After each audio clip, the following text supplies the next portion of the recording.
Hey everybody, St. Paul here. Welcome to another episode of Music on the Run. I'm not even going to mess around here. You know who we got? Hey. Yeah, we got members of Earth, Wind, and Fire. They're coming up next on Music on the Run. Before we get started here, do me a favor. Wherever you got this podcast, make sure you subscribe, give us a rating, and if you have time and like what you're hearing, make sure you write a review. It really helps us get the word out so we can have a lot more people coming to the party. Hey everybody, I'm St. Paul Peterson. Prince gave me that nickname, and I've been lucky enough to tour with people like the Steve Miller Band, Kenny Loggins, Peter Frampton, Donny Osmond, to name a few. And when I'm not playing music, I love to run. And this is a podcast about how we stay healthy on the road, physically, mentally, and with our families. Welcome to Music on the Run.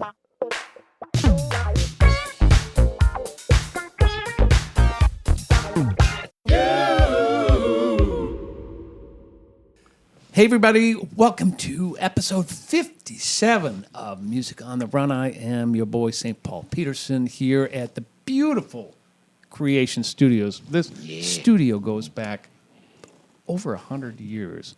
My mom used to record here. Steve Weiss is so gracious to let us use the room tonight because I don't have one guest. I don't have two guests. I have three guests tonight, and we'll get to that in a minute. It is finally hot here in Minneapolis, and now we're getting to spring thunderstorms and tornadoes. I was at the Twins game last night. We had the tornado sirens going on, and I know you guys were in your hotel, and the sirens were going up. Welcome to Minneapolis. That's right. Yeah. So the gentlemen I have with me today, they are three touring musicians with probably my favorite band and probably your favorite band of all time. I mean, talk about an influence on me in so many different generations. These guys get to play with Earth, Wind, and Fire. Now, two of these guys have actually appeared on Funk Friday. Yeah. That's right. And we have to get the third, and we will later on because we're going to do a live Funk Friday a little bit later. We'll see if we can fit it into the podcast. Otherwise, just watch next Friday and you'll see it. Please welcome John Paris on drums. He's the drummer for Earth, Wind, and Fire. Morris O'Connor and Serge Dimitrijevic on guitar. Fellas, you made it to Minneapolis. Yeah, we did. Man. And it's not freezing. And it's not freezing. Yeah, I know everybody's like, we love Minneapolis, just not January. Yo. Yeah, it's not January. John, you got ties to Minneapolis like crazy. Yeah. And so do you, Morris. You have family here. Yeah. Yes, I have a brother in St. Paul, actually. Is that right? Yeah. That's why I can't get any tickets here when I come. They all go away. They all go Gotta away. give them up to family. And I have in-laws in Minneapolis as well. Is that right? Do you have any family in Minneapolis besides me? Not that I'm aware of. Besides Just you, of just course. me. Okay, Absolutely. good. Because you're a Peterson now. No, I mean- You all That's are. right. That's right. That's what we do to every musician who comes into town. Come on, They all man. become Peterson. Yep. So good to see you guys, and Absolutely. thank you for taking the time out. You got a day off, and you said, no, we're not going to take a day off. We're going to come hang with Paul That's right. P. That's right. Absolutely, man. That's what we got to do. Without We a have to doubt. talk about the plan that we almost had. Oh, yeah. Yeah. Please, let's get John, it. There. tell him about what you called me. John called me on the phone and said, Oh, man. I was like, okay, we got a day off before we get here, which is very rare. I'm like, maybe we can pull off some of this. First of all, I was amazed that you were in town. So we're like, I'm here. Okay, we got to go somewhere and crash something. Because we do that with Jelly Bean anyway. Sure, So, because you're never here. So I'm like, let me call T and see if we can work something out. So I talked to the fellas first, just in case you would say yes. And miraculously, everybody said yes. So we had 3 horn players, both guitar players, singers, and everybody was coming out. And which we were talking about earlier too, our trombone player, he's like Eric, he never comes out. okay, We can't get him out. The recluse of funk. Yes, sir. So, the Howard Hughes of funk. man, when he said yes, I'm like, oh, here we go. Call you hooked it up, got Yeah. the club. Through Vanessa, my niece, who totally hooked it up. And everybody was going to be cool with us coming in to crash it. And our front of house sound guy got COVID. Oh, I know. I was So- so sad. Man. I was so sad. We were like, it's like maybe we shouldn't. we were like right on the edge too of doing Really? it anyway. But we knew somebody would probably hear Oh, yeah. that we did it, and it would be an issue. But yeah, that was going to be, man, that was a dream come true with me because we haven't really played together. Well, since the NAMM, but I wanted to, incorporate everybody We and are come down. beyond the time Yeah, to do that. man. We are beyond. You have to explain to the listeners here. Okay, so you're on the road with Earth, Wind, and Fire. They may not understand. Okay, so what if somebody gets COVID? Talk about the pod that you got going on here to keep the Earth, Wind, and Fire machine happening. Morris, tell us about what that's like to be in that. Well, we kind of have backups, like our house engineer. Luckily, we have somebody to cover for him, and he stays good. back for a couple of days until he tests positive, and then he comes back out. But we have to keep everybody separate because there's so much stuff going on. We have 6 semi-trucks, 6 tour buses, so if one person gets sick, that money for all of that stuff is somebody's eating the cost of all of that. So we have to really be careful with all of that. You can't cancel a show. That's Yeah. just huge money. This is Yes. a business you're running here that the Definitely. Earth, Wind, and Fire is running. Well, we kind of did, didn't we? Yeah, What? last year.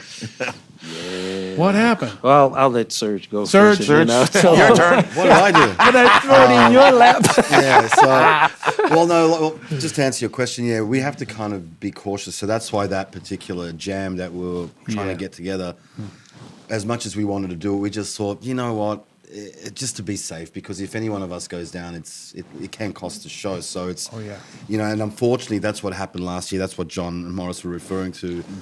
We were how long were we out for? About 6 weeks or more? Yeah, almost we got almost through. were done. We were right there. The last 4 days, I think. Yeah. We were out for a couple of months, and just that last week, unfortunately, a couple of the guys in the band got COVID. Yeah. And we had to cancel the shows, yeah. So we made up for them. Fortunately, we could do it in February, but Right. we were one of the lucky ones. A lot of the tours were basically shutting shop a week in. Yeah. 2 weeks in, and then Yeah. they had to just basically stop. We were fortunate to pretty much make it to the end. Yeah, we did good. Did really well, man. Have things for COVID relaxed a little bit, or is it still pretty intense as far as your particular camp goes?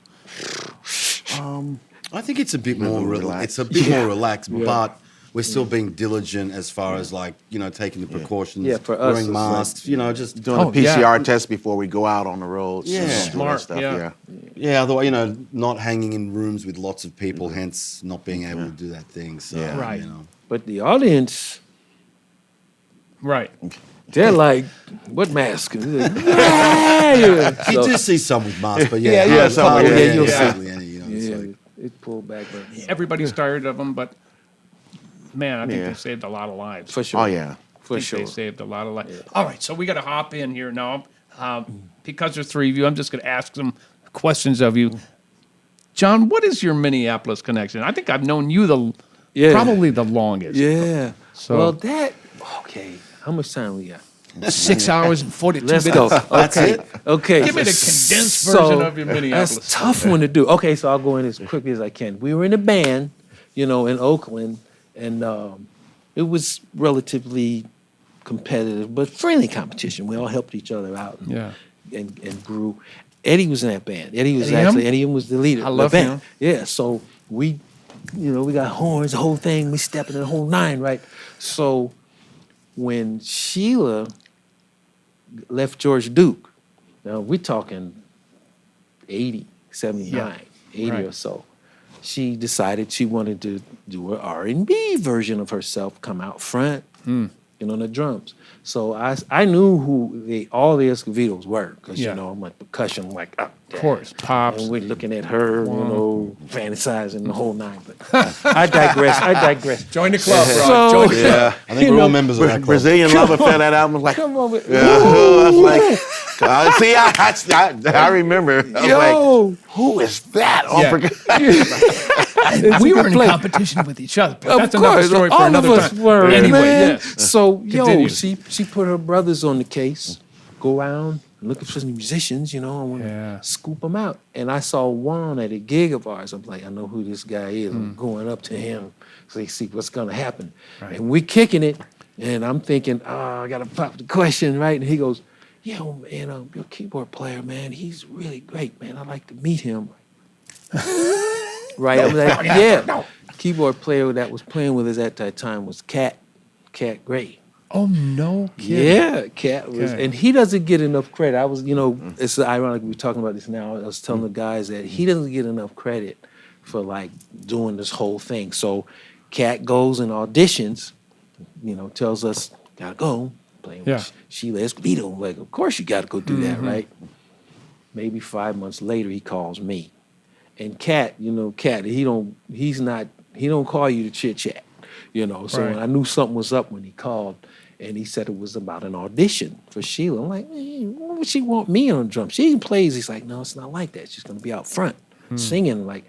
I'm like, well, I'll just go audition just to go look at her. I'll just go do it. I'm gonna go, right? So got up the nerve, went Yeah. in. And it was cool. I could feel the energy. It was really cool. And got sent home, and nobody called. Oh, So I got impatient because I wanted to know, Right. if I got lucky, I got to tell these guys. And Right. if I didn't, then I go grab my pillow and, yeah. Well, you don't have to tell and tell release anybody. it. Yeah, Yeah. So I called Cat, and he goes, "What's going on?" Nothing, all this small talk, and hey man, so what happened? It's like, what happened? He says, well, you got the gig if you want it. And as he tells me like that, and he cracks up laughing, right? So that's how that started, because I'd been playing with Kat, and I've been playing with her since probably the 80s. We did a showcase for Solar Records, Oh, wow. Okay. and it didn't work out Right. as well. Solar is interesting, but that's a whole nother issue. So when that fell apart, we all went back to doing our stuff that we do. Sheila would actually come hang out and see our band in the whole nine. Right. So now we're approaching like 83. Calls me out of clear blue sky. Let's go, Yanni. It's on. Used to call me Yanni, right? Silent J. I'm like, what's on? What's up?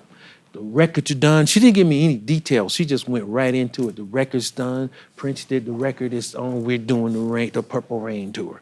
So before that, while I was snooping around doing other gigs or whatever, I had the guitar player in the band. His name was Romy Geroso. That was with Sheila. He goes and does O'Brien via the Whispers, because the Whispers was helping us with Sheila's record.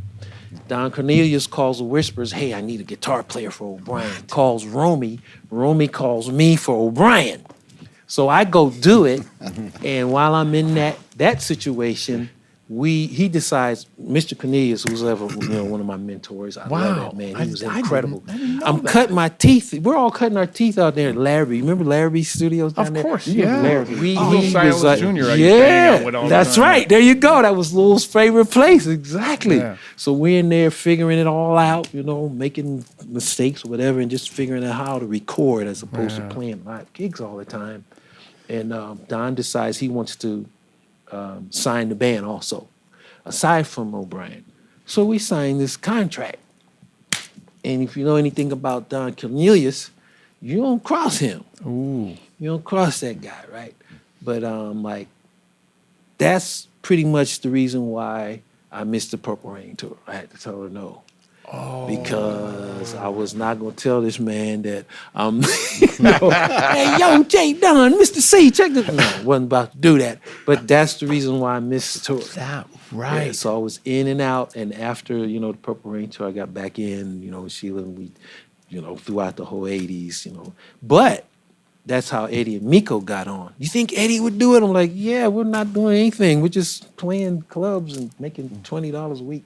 He'll do it. So, By the way, that's those still days. the same pay. it's still in the clubs. $20 a Nothing week. better yet. You guys get paid?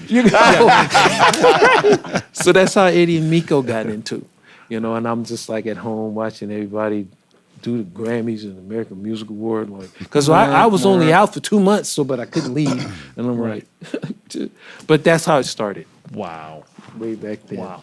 Then you went on to play with Madhouse with my boy. There's the other thing. That's how. Well, Levi was Eric a part of Leeds. that band too. Levi was part of our band with Sheila.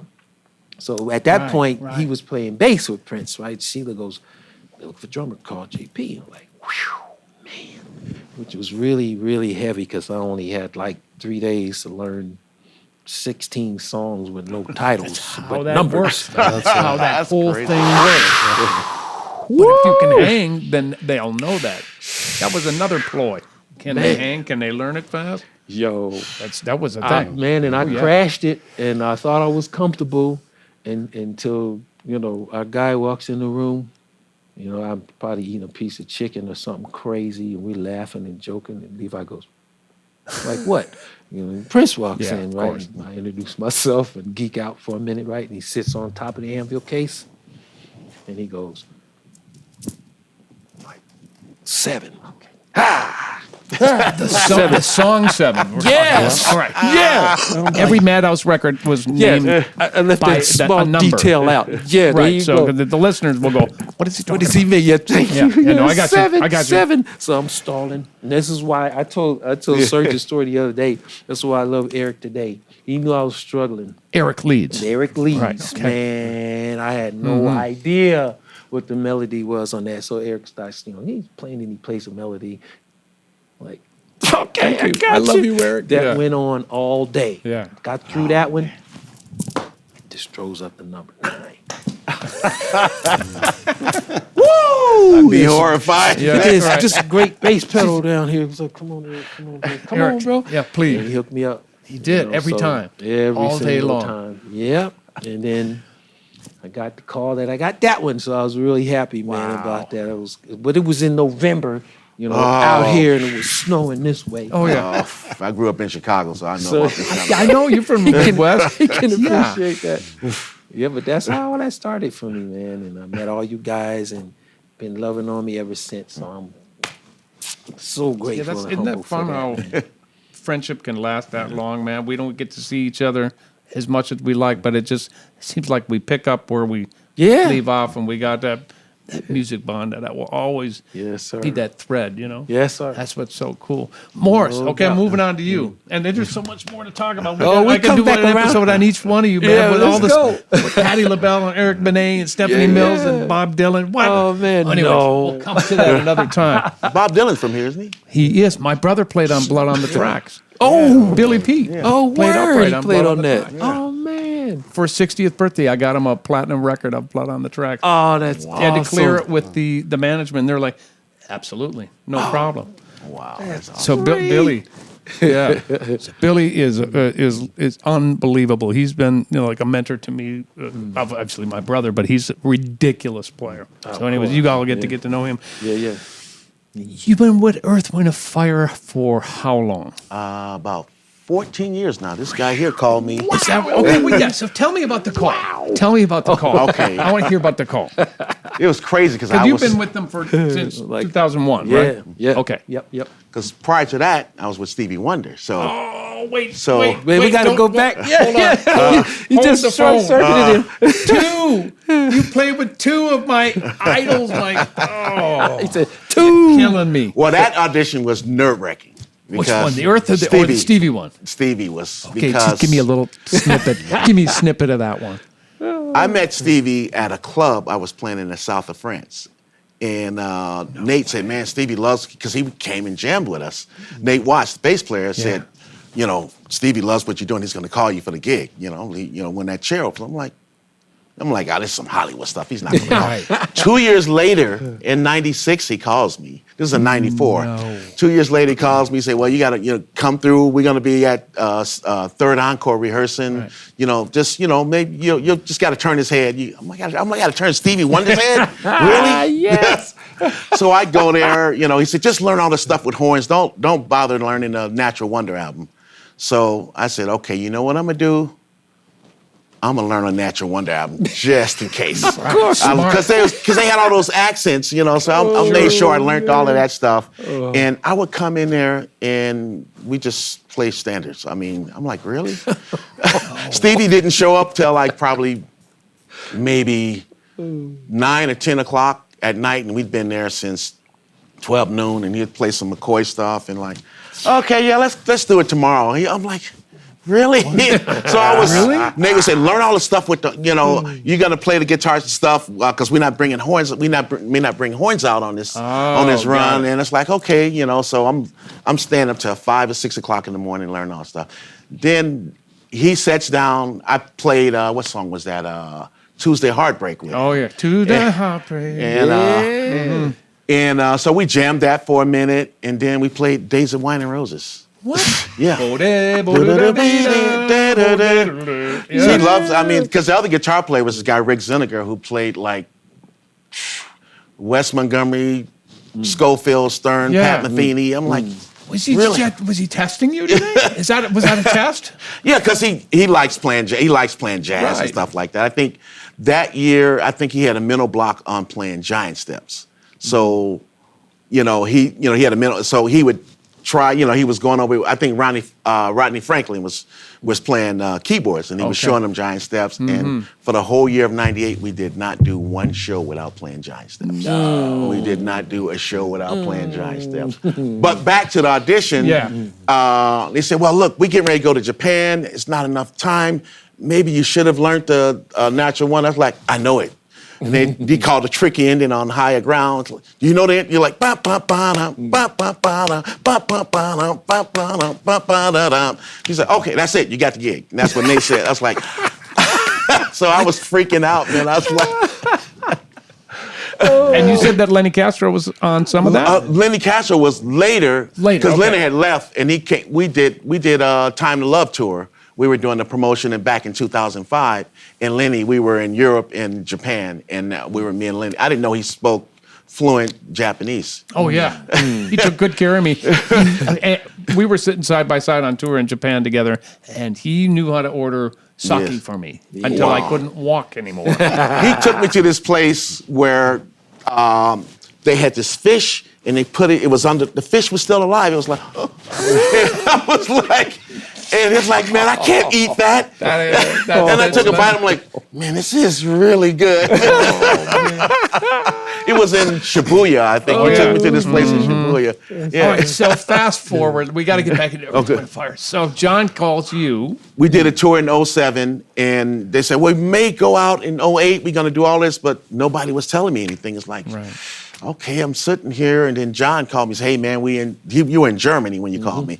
Say, hey, man, the other guitar player, I think he's leaving, and, you should come and check it out. I said, okay, well, and I called Nate and said, man, I don't know what Stevie's going to do. I don't, nobody's telling me anything. I'm like, you know what, I'm going to go and audition. I think at the time, the tour manager for the last tour was, he worked security for Earth, Wind & Fire. What's his name? Was it Greg? Greg Coakley. Yeah, Coke. Yeah. He was the tour manager on the tour I did with Stevie in 07. And so he called me and said, man, I was just playing golf with Philip. If you don't come and do this audition, I'm going to kick your ass. Really? I was like, And he could do it. And like, Yeah, he's a very big good. muscle martial arts guy. I'm Right. like, okay, I think I will. But I figured I said I know everybody in the band.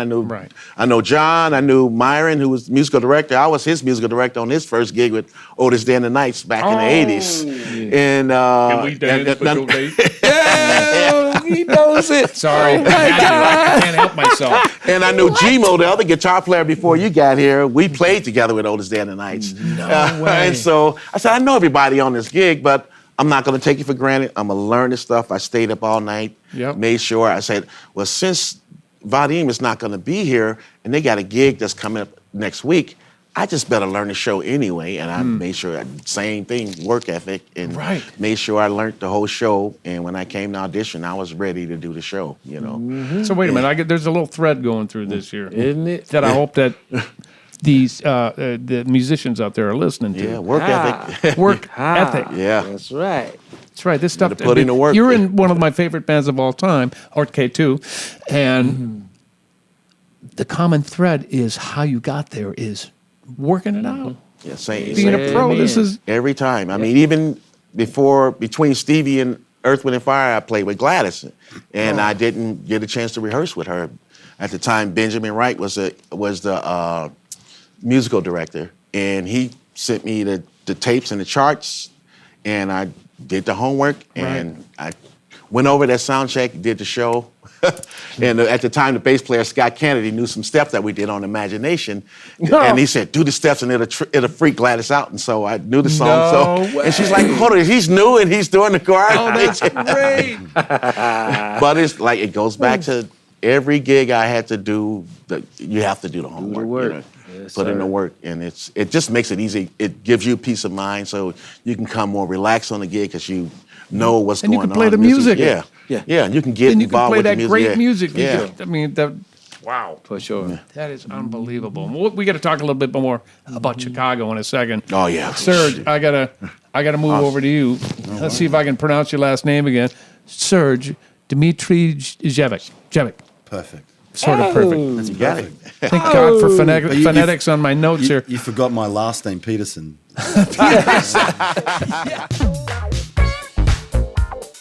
We're going to take a little break from the interview right now because I want to tell you about a couple of really cool things.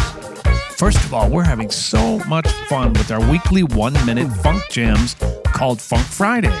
We've had so many world-class musicians on Funk Friday, including members of the Steve Miller Band, Fleetwood Mac, Gerald Hall and John Oates, Earth, Wind & Fire, just to name a few. You can check that out on all of our social media, but you can also see it on our YouTube channel. I also want to take this opportunity to thank all of our members who have supported us on Patreon. Don't know what Patreon is?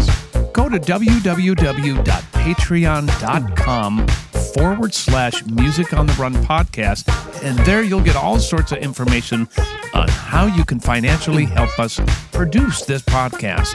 There are all kinds of incentives listed there on the website, and there are many different levels on how you can become involved.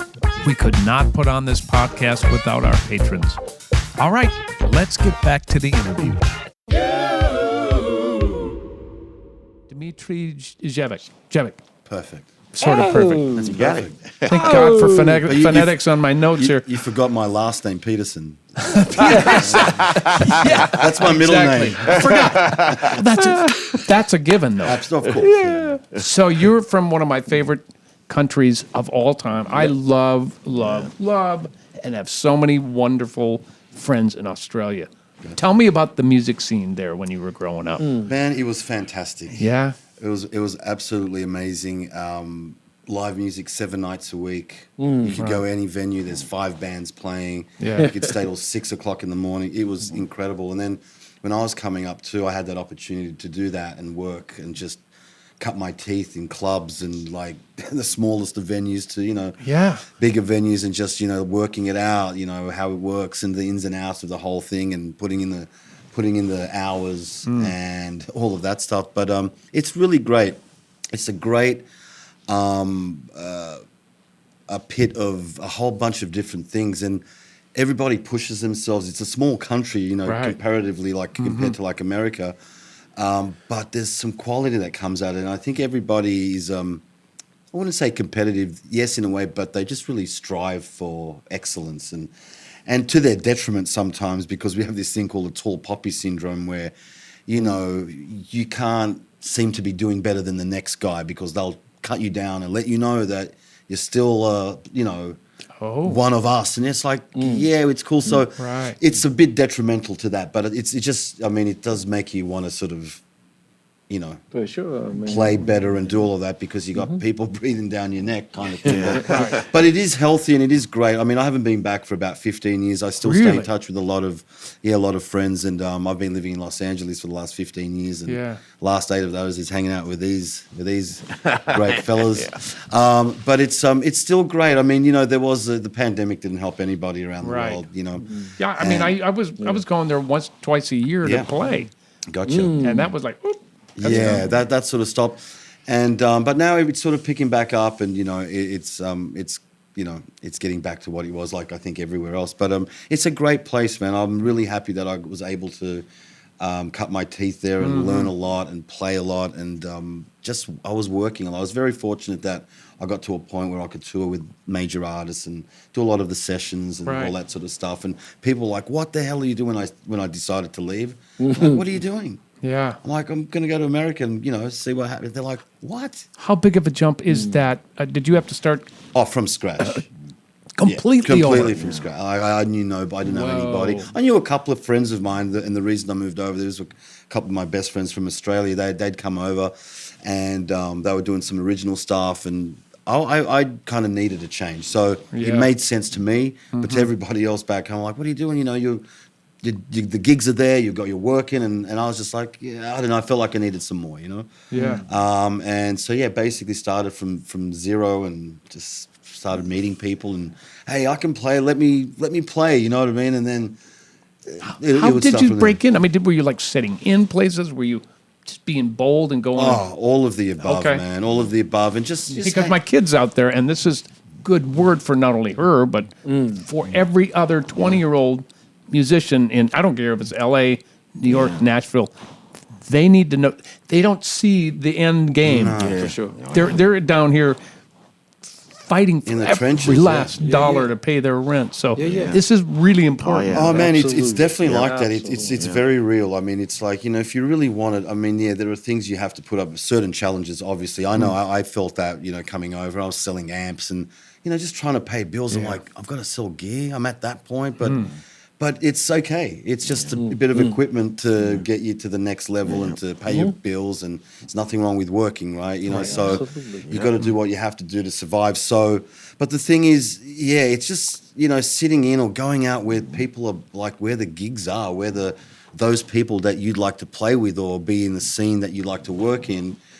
I'd say go and hang out at those venues because there's a lot of musicians hanging out, and especially in LA, there are so many great nights where there's all of the top guys playing or girls on a Monday, and you can go and check them out and just hang out, and you just, you know what it's like. You meet people, you talk, Right. blah blah blah, and then from there, you know, you sort of got to do your thing. But that it's really old school and really back to basics. Yeah, the internet does definitely help. Like, you know, you can do the whole Instagram thing. You know, doing all this, that definitely helps. Right. But playing in your bedroom compared to playing in an ensemble, or you know what I mean, that's a whole nother world. Or Right. being in a studio, you know, with you've never met the producer or the artist, and they're like, here's the track. Go for Let's it. go. Yep. You know what I mean? Like, It's not intimidating the first couple of times. but you've got to do that to know what that feeling is, right? Because when you do it at Absolutely. home by yourself, it's not It's the same. not the same. So, yeah, man. You got to bring your A game to every gig. Yeah, You exactly. Know, a lot of free stuff matter at the what gig, beginning yeah. too. Hey, I still do it. If it's fun, I'm there. I'm with you, man. I'm so really though. I mean, if it's Yeah. I would go anywhere with you, knucklehead, like this Man. thing we were going to do tonight. Yes, sir. That was not about the money. Oh, right. no, That no. was That's about right. the Yeah, love about and the the hang. hang and That's all right. that. Yep. Absolutely. That's right. So you must have been doing something right because I looked at your resume. Oh, yeah. You got to play with Aretha. Well, I technically didn't play with her. I played on one of her records because she doesn't Okay. travel. So you played together separately. Yeah, I cut it in LA. She at that point before she passed, she wasn't traveling anywhere Okay. to do sessions. Everyone came to her. I think she was in Atlanta or something like that. So I never got a chance to meet. I mean, when I got that call, I'm like, okay, this is going to be the best day ever. Right. Unfortunately, she didn't travel. She didn't have to. She's Aretha Franklin, Yeah, right? yeah. Right. So, but I mean, it's definitely a great credit to have. But Boy, is it I just ever. wasn't fortunate enough to meet her. But you know, I would have loved to. But What about Ariana? same deal. Really? Same deal. I was working a lot at Brandon's Way studio, which is Babyface's Oh, yeah. Yeah, studio. So I was cutting a lot of tracks there, and sometimes Do you know Chris Riddick-Tynes? no. Chris is one of the staff writers and producers. No, I know Anthony Dixon, Tony Dixon, and Paul, who was working. I was getting all the calls through Anthony. Got it. But so I'd go in there and there'd be tracks. I'm like, I don't know who I'm playing for. Then it's like, oh, that's for blah blah. I'm like, wow, okay. So those. Showing up again, man. Yeah. Showing up Yeah. again. So That's how we do it. Yeah, you just show up and you Yeah. know, like Morris was saying, you got to bring your A game. You don't know. You just Man, like, I was at a corporate gig and I met Calhoun. That's how I got the gig with the Gap Band. okay. It's Calhoun. I'm like, Calhoun, Raymond like Calhoun. outstanding Cal, you know? Yeah. And he called me for the Gap Band gig. And it's like, just like you're saying, it's like A game to every, For every situation, Yeah. really, yeah. Right. You know. So how did you get the call? Okay, now that's tell a me about the fast call. story. funny I want to story. hear all about this. Come on, Serge. Come on, sir. Wait. All right. You getting the popcorn? Okay. Oh God. It's not that crazy. It's a really good story. I mean, I was doing a lot of church gigs around LA. Yeah. And I was doing, you know, I was one of the guys that was like, hey, can you do this? Can you do that? Fill in here, fill in there. And then I got my own sort of chair that I was at every week. And Myron McKinley, our musical director for WF, he was that was his church that he was attending, which I didn't know at the time. But so anyway, how we met was his son was about 2 or 3, and after one of the services just ran up straight up to me and just came up to the guitar and started like, so I'm like, this is the coolest. So I'm like, hey kid, I don't know. I'm like, here you go.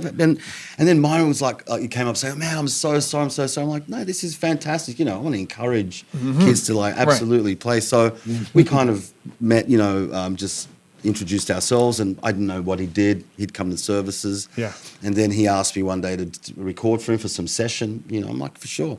Went and recorded for him, and then I realized, I'm like, okay, this guy plays. This is not. You had no idea who I he had was. no idea who How he works beautiful is for. that? Awesome. What he did. I was just like, this is a guy from church. I'm recording for him. So Oh, isn't that cute? I The love guy from it. church. That's nice. I don't mean to like, but you know what I'm No, saying. but no, but Yeah. You hear him play like he's a Awesome. serious player. But I have no idea absolutely Yeah. his track record, right? So anyway, we do that. This goes on for a couple of years, and you know, after the first session, I kind of heard him play. I'm like, okay, you don't just do this as a hobby, do you? He's like, oh no. I was like, who do you work with? And then he told me. I'm like, man, all this time you never told me. Like anyway, so Right. And I was touring with other bands, and so I'd try and always catch up. We'd never end up being in the same city. Anyway, so through doing some of the services and being at the church for a few years, I got back off tour with the band I was playing with, Sugar Ray, Yeah. which is a band from the 90s. I was playing with them, playing bass in that band. But anyway, that's another story. Greedy. Playing all the instruments. All y'all. I'm from Minneapolis. I'm trying to eat. You know? I understand. Absolutely. So anyway, so I got back from a tour. Myron was there. He'd every now and then get up and rehearse and do a service with us. And he just happened to say, hey, this was in 2014. After the rehearsals, like, hey, what are you doing on Monday? And I don't know what he was asking, but I said, you know, he said, oh, Earth, Wind & Fire is about to record a new record. We're going into pre-production. Can you come in for a day and just give us a hand? A day. Key statement. A day. Okay. A day, yes, that's right, a day. So I'm like, are you kidding me? Of course. Like, you know, I'm like screaming like a little girl on the inside, Yeah. but playing a cool going, yeah, of course, whatever you need. Don't you have to I'm put on that cool freaking out on the inside. I'm like, if that's all it was, just this one day, I would, you know.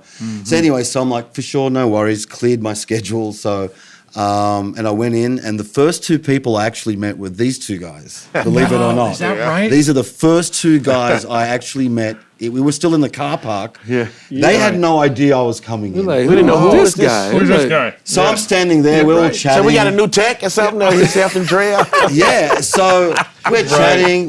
Next minute, it's like, okay, cool, guys, yeah, cool. I go grab my amp, my guitar, and I walk into the room, and they're sort of going like, Well, no, see, like when we were in the parking lot, I just said hello to him. Like, why is this guy just standing there by the guitar? What's he doing? Right. What's he doing? And I say, hey, how you doing, man? And he's the accent. I'm like, oh, dude. And I just walk straight in, have no clue. Right. Go ahead, bro. Sorry. yeah. So I show up with my amp, you know, I do all this, and I kind of get the vibe. Oh, no one knows I'm here. No one knows I'm supposed to be We here. have no clue. We had no like, Like, who is this? Okay, this is a great surprise. This is awesome. My first day in, no one knows I'm supposed to be. I'm like, that's not uncomfortable at all, you know. Right. But it was cool. It was not uncomfortable. The guys were fantastic. Everybody was great. So, you know, we just hit it off that one day, and basically there was an album called the Holiday album that I was part of, which was the first ever Christmas record that Earth, Wind & Fire has ever done. Right. So there were covers of Christmas songs, but done in the EWF way, right? So that was obvious. So went in on that first day. We did it. We hung out. I was like, oh, you want to come back the next day? I'm like, absolutely. That ended up being the whole production week, and then that ended up being like, hey, you've done the whole week. Why don't you just do the record? So we ended up cutting the record in 5-6 days or whatever. And then after that, Verdine was like, hey, what are you doing this summer? Do you want to roll with us? I'm like, absolutely. Oh, man. So I think that was kind of like my audition process, because I know like Morris has got an audition story and everyone else, but I kind of feel like I never did the traditional sort of thing, but that I believe that probably was it. Sure. Seeing obviously how we work together. Yeah, 'cause, we you were know, working. We were like in each other's head. Yeah, It's so, like, you oh know, man, obviously that's easy to really- play together. Yeah. Yeah, we so You guys hit it off right away, and Yeah, you were right figuring away. out who's going to do what. Oh yeah, it was Right so away. it's so easy. It was no. I think it was one time we played the same thing at the same time. Like, wow, cracking up. We started laughing. It's Yeah, like, wow, and we had thinking the never same- met before, so it was really good. So the chemistry was great Yeah, between us, and I think everybody else, and even things when John would have to communicate to me, oh no, try this or do that, it was just like, you know, it felt natural, felt really good. So, yeah, but it wasn't like I got the gig straight away. I was like, come and roll with us, and then they're probably thinking, well, this guy can't dance or move. He's definitely not going to be Yeah. the guy on stage. Right. So then that part, I shot him high kicks on some footage, by the way. I see y'all kicking. yeah, that's all I can. That's my signature move. No, but then that was the part that I was like, okay, you know, the music's very important. So when I first started playing and doing the show, the focus was the music. Let's make sure that that's right. Yeah. And then I'll never forget, we were in Toronto, Canada, and then Philip Bailey was at the rehearsals like, okay, tonight you're starting to do choreography. This is the first step. And he showed me the first step, and it was the first number. I think we were opening with Boogie Wonderland. Yeah, yeah, we was open with Boogie, And so I'm like, okay, yeah. We had to do that line together. I'm like, yeah, there's this whole... That's when that was still in. There was a guitar feature in the we do a first song, guitar and there's this dance. And I'm like, yeah, and he's like, yep, you're doing it tonight. I'm like, yeah, okay, great. Anyway, it happened. Morris was, everyone was Right. so fantastic. Yeah, So you got anyway, it. so it started from that. And then my days off were just spent shedding in front of the mirror doing dance steps. And, Trust me, I know You that know the one. deal, Oh you know my the deal, God, yeah, yes. yeah. I was the long, lanky, white dude. It was not pretty. You're right. Not pretty. And they let me know it, too. Oh, they let me know it. You're like, man, what's the matter with What are you? you Like, doing? I don't know. I don't know. That's hilarious. So I remember in 2010, before I started in 08, but I was just doing choreography and playing guitar. Okay, starting 2010, Morris, we know you can sing. Sing, You gotta yes, sing. I'm like, yes. oh, now I gotta sing and do choreography and make program changes. Oh, yeah. Well, he made his mistake messing around in the dressing room. So, you know, we would What's just all that? throw some old crazy record on and he would start singing and be like, damn, Mo, you sing like this all this time? Yeah, you hold so out. it just turned into a thing and Philip was like, he can sing, huh? Like, yeah. His whole family can sing, but okay. When you see the tongue chewing, it's something's Stinking about to over go his down. head? Something's like, yo, his wheels are rolling. Wheels are working. So he threw it all at Morris. He's gonna sing, dance, and play at the same time. Everything. I said, you know what? This is going to be hard, but once I do this, It's in there. yeah. And you're not stepping back there, but you're flying back there. But And you singing too. This Yeah. one's Oh, man, singing. he's They let me, he's make a driving fool the of train, that's myself for sure. every now and then. Like, okay. So let's talk about the band now. We got to get a very small glimpse into each of your lives, and man, we could talk forever on that. Sure. Earth, Wind, and Fire, one of the most iconic bands of all time. What do you guys think is the secret sauce that makes Earth, Wind, and Fire appeal to such a wide demographic in, age group, race, whatever? I mean, everybody. They are the ones that have been the glue for so many people. Everybody loves Earth, Wind, and Fire. Ain't nobody I've ever met who's going, oh, I don't like those dudes. True. What is the secret sauce of that music? Man, I would Start with you, think John. that credit would have to go vision, correction, would have to go to Maurice Yeah. because he saw it before anybody else saw it. I mean, he was already, an icon in the studio, and with Ramsey, he was already rich and famous already. Right. But he just saw this, like you said it perfectly. And that's how he described it. He's like, there's a whole lot of thing in there, Yeah. that I could Right. just see that we could do it. We could just mix it all up. And he told Ramsey he got this vision and he got to start this band, and they all thought he was crazy. Really? Oh yeah, he thought it was a mistake. He left. His family was like, "What are you doing? You got it made. The in crowd, what are you doing?" Right, And yeah, it's yeah. like, and they were killing. They were like playing arenas with the trio, killing it. I got to go do it. I see it. It's right here. So he just mixed it all together. And who knew? With the original 9, as we call it, there was another version of that band. But when Al and Larry and those guys Yeah. all Oh. got together, Yeah. that's when Yeah. it all popped. And then, with him not really wanting to sing, which is crazy to me. He did. Yeah. Was he playing drums the whole time, or what? Yeah, he Okay. played on all those records, and not really wanting to sing, but the lyrics, and the melodies just spoke to everybody. And Is it that all wasn't him? real All crazy. his most writing? of it. Most of it. Most of it. It's not just love songs. It's love songs to the universe. Exactly. That's the whole thing. That's what it is. Thank Love you, Mo. song. Love yourself. Love the Yeah. world. It's that kind of Yeah. vibe, which is And that's yeah. universal. It's not. world We is need all that somebody, right about now. Yeah, that's why I think we're still living, because it's like doing Yeah. that, you know. Right. You should That see, man. positivity that always, on every single record For sure. Earth, Wind, and Fire has ever put out has always been positive. Bro, when he got to the Vamp and not Love's Holiday, Be Ever Wonderful, I took that personal. When he said, "Don't let the world change your mind," I felt like he was talking to me. I was like this little kid, okay, all right, I'm gonna keep going. It ministered to me like that. Yeah. And there's, like you said, one of those songs for everybody in there somewhere. Right. And it's easy to play because you feel like there's a little bit of you can be vulnerable with and go through the music that way. So for us, it's the same way. Yeah. I feel like I'm watching Earth, Wind, and Fire. Like I'm playing fantasy right now. What the hell? Oh man, it's crazy. You guys must be pinching yourself, going, Joe. Man. I no. still cry on stage at points just because of I can't believe this shit is happening. Like When I started singing I'm like, I'm up here singing devotion with Earth, Wind, and Fire. what? Blow my mind. we don't take it for granted. Yeah, No we- doubt. yeah, yeah. Not 1 No. second. That's probably why you're West. 20-year vets. I mean, and Yeah, you're right. I think so. how is that chemistry? There's a lot of dudes on stage at the same time. Well, it sucks. Everybody we has fight their every different- night on the bus. No, I'm kidding. right? You're paying me to be here, so that's the only reason I'm here, so. No, but I can feel. We're talking about Earth, Wind, and Fire being positive, though. But you three cats are positive. I mean, I hadn't seen you in years, man. We were just we man. were long lost brothers. That's right. Because that's what it is. But that's what you do. I see you come into the room, and you're ministering to the people in the audience too. Oh, yeah. Through these songs and through that iconic band. what an honor it is too, man. Yep. And I'm sure that the principals can feel that and know that, and they know that you have the respect for that music. For sure. Absolutely, man. For sure. There's no doubt about it. Especially the guy with the long hair.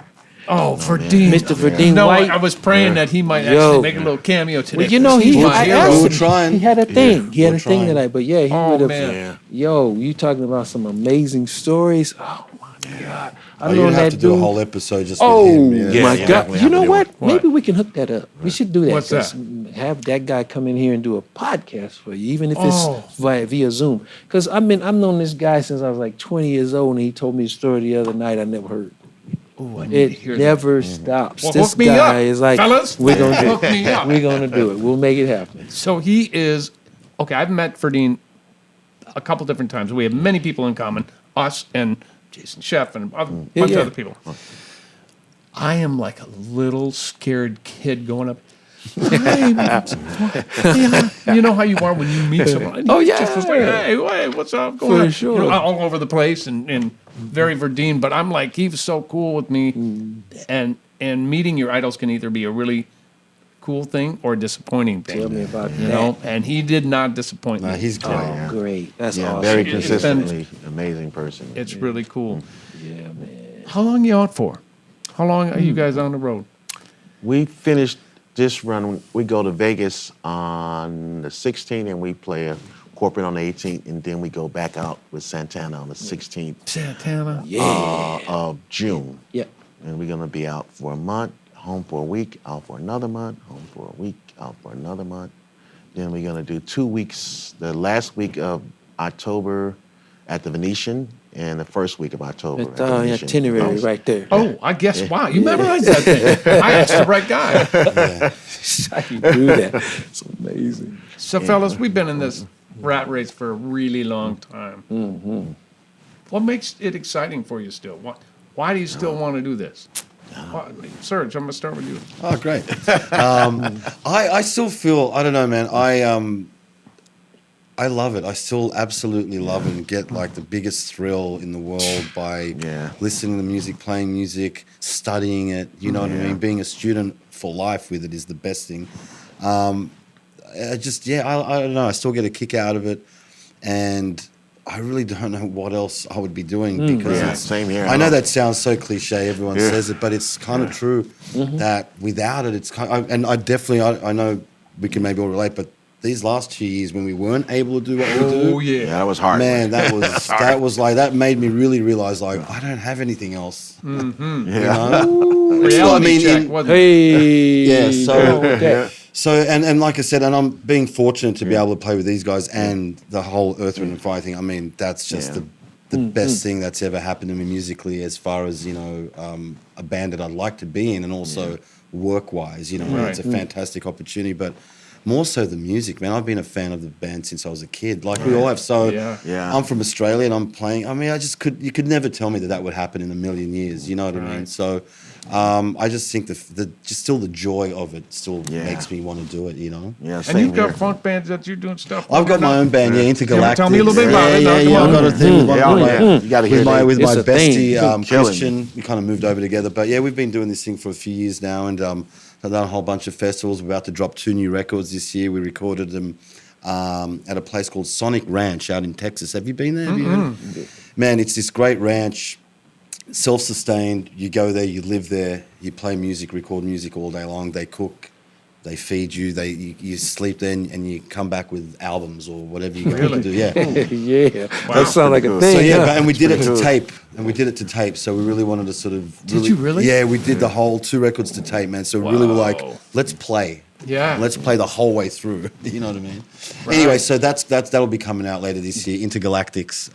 How do we find it? You can find it on Instagram and Facebook. It's Intergalactics with an X, not a CS at the end. And you'll be able to find us Spotify and iTunes and all that stuff. Funkies. Of course. Orange section, all of that stuff, man. Killer. You gotta hear it. Can't wait till it come out. Mo, what keeps this fresh for you? Why are you still doing I just love doing. I started off with my brothers since I was like You 6 have a years musical old. family. Yeah, so I know. about grew that. up in Chicago, had a group called O'Connor Brothers, and then Ike and Tina Turner grabbed them and produced the album on them. And they were in LA, but then it didn't work out. Yeah. You know how this crazy this business, but everybody kind of stayed in music. But I just grew up around music all my life. Right. And that's like Earth, Wind and Fire. Those guys, I grew up, me and Verdine talk about the same studio we all grew up in Chicago, Paul Serrano studio. Is that right? Yeah. Wow. We knew a lot of the same people, and, you know, my brothers know some of his brothers as well. Are you the youngest? I'm the youngest in my family, yeah. Me too. There you go. There you go. Right. So that musical family thing, yeah. It's just playing music. I just love doing it, man. It's being able to play with everybody. A lot of artists that I grew up listening to. It's like, man, I'm on stage with these people, and you know, I had the opportunity to play with the Crusaders as well, and Wow. and playing Keep That Same Old Feeling. I'm like, we're in South Africa. Right. Do. I'm like, tear coming down my eyes. Yeah. Absolutely. Yeah, and you appreciate it too. Yeah. man. Oh, I yeah. can see it a mile away. What are you doing when you're not on the road with Earth, Wind and Fire? You chilling? Or are you making music? Writing music. And actually, me and John is working on a project. Yeah. Oh, is that right? Yeah, we got to tell you about it. Should we tell them about it now? Not now. Not But, now. That's part 2 of this podcast. Yeah, Yes, there you go. it's some fun stuff. Yeah. John, why are you still doing this, man? Man, I have no idea. In fact, you know what? Yeah. You need a tech. Yeah, No. right. Man, it's the same, you know, with these fellas. With the COVID thing, it didn't really take that, but it just really, opened me up to how amazing my life has been. My whole life. It's like, man, and it chose us, it all chose us. But when you're a kid, you don't really know that. You're just running around doing something that you want to do, and I realized maybe 11 or 10 or so. It's like, I gotta do this thing. I'm at basketball practice, these basketballs bounce. I'm hearing music. Either I'm a knucklehead, I'm nut, I need my head examined, or these rhythms, I gotta go discover what this thing is going on in my head. Right. And to still be doing it, man, wow. Yeah. That even intensifies it even more, because, if you were to tell me that, at 10 years old, that I would still be doing this at years old. I'm gonna check and see how old that is. Oh man, it's really old too. And I'm having probably more fun now. Are you? Yeah, man, because the discovery process never stopped for me. I'm really figuring out, oh wow, there's possibilities with this and that, and the whole rudimental thing, man, I was just doing what I heard. I'm an audio listener and had no idea, how much easier it would be to, do it correctly. That. So that thing I just that. started, a few years ago, and it's just opened me up. So while we were at home for that year, I was reconnecting some stuff. Originally I'm left-handed, which I wish that I had not have done this. Oh, you switched it up. Huh? They switched it up. My witchcraft superstitious family. Left hands, all that crazy. Got Devil. it. So the now, Oh man. so now, just rediscovering what this hand can do over here with the whole drum set over here, So Yeah, now, right. some fun stuff going on in my brain that I probably won't ever be able to use, but it's still fun to be able to have the facility, to play Billie Jean, Yeah. have that stuff back there. It just feels different to me now. Yeah. So it's just so you're much still discovering fun, stuff, man. yeah. So much fun, man. But these guys, so playing with these guys too, we can't, I can't even overstate it enough, man, what a pleasure it is, because we play with some knuckleheads. Yeah. Have some guys in the band that you enjoy playing with, but as soon as the beat down, I'm out of here. Because I don't know what's gonna happen when this guy starts talking. So but we just have so much fun together, man. Laughing on stage. That like just intensifies. I can't wait till sound check tomorrow. Right. Oh man. So and you're playing a gig tomorrow in Minneapolis. Are we playing tomorrow? Yes, tomorrow we're no. playing at Tomorrow. Mystic Lake. Better Mystic be. Lake Casino. sir. Casino. I will be there. Come on, Cheering you man. all on. You got to be. Thank you for that. You got to be. You got to be. Yep. Fellas, I can't thank you enough for spending an hour with me and telling, talking about your careers and your life with this iconic, incredible super band Man, that come you have the on, pleasure man. of playing with. And it's fun to be able to call you friends. And I'm right. proud of you all the time when I see you up there and when I'm watching you online. I'm like, that's my boy. That's right, Doing that's great. right. It's just, how you do that with your friends. For sure. Right? It's like, yeah. man, you deserve that. Good for sure. you, man. I'm glad you're still out there Yeah. doing it. So thanks for taking the time to shed a little light on what it's like to be in this band. And I know my listeners will love this podcast. But wait a minute. We got to ask you some questions. No, you don't. We're done. No, you don't. Just What you one. got? What? Can we ask you just one? You can have one question. How did you get so funky? Because Lord. it's cold. Okay. Okay. Because I'm cold. I'll The take funk it. will keep you warm. I'll take that. Man. No, isn't that At funny? night. The funk is the funk is a funny thing, man, because you can't. It's hard to teach it, and it's hard to absorb it if it doesn't pre-exist inside you. Gotta Very be true. there, right? It's got to kind of be there. Yes, It can be encouraged and sure. and molded and Absolutely. things like that. But if it's not already existing inside you, it's a hard genre to just be true to. Yeah, you can't Can't study fake it. You can't You can't fake the study funk. it. You can't. I mean, you can't. You can study it, but you can't That was a clinic learn right the there. mechanics of it because it's there. You just either you have it or you don't. And I got to credit my family for encouraging that. Our musical family, youngest, Yeah. and of course Prince and everybody after that. Yeah. In different ways and styles and whether it be rock and roll, I still find the funk and the rock. Absolutely. They are a yeah. perfect Oh, marriage. yeah. For sure. Whether No question. it's classic rock or if it's funk rock or whatever, it all has a place in that genre. Bebop Oh, it has its pocket. it all has yeah. that. Oh, So yeah. it just needs to be loved and encouraged and Yeah, man. and brought out. We And gotta if do we that. can do that for Let's do it. Yep. we can I'm do that down. in Funk Friday in about 5 minutes. Let's go. It. Let's get rid of this episode. Let's get to go. play some music. Get some This instruments is here. St. Paul. This is episode 57. Thank of you, Music Pete. on the Appreciate Run. you. Thank you, with sir. Members of Earth, Wind, and Fire. Thank you guys so Yeah. much. Thank What, you, what, man. what a blast to have you. my brother. All right, I'm Man. reaching over. Thank you for. We'll see you next month. Music on the Run was hosted by yours truly, St. Paul Peterson. Edited and produced by my buddy Davide Raso. Video editing by Emily Turner. And a very special thanks to the people who financially support this podcast. And remember, it's all about positivity.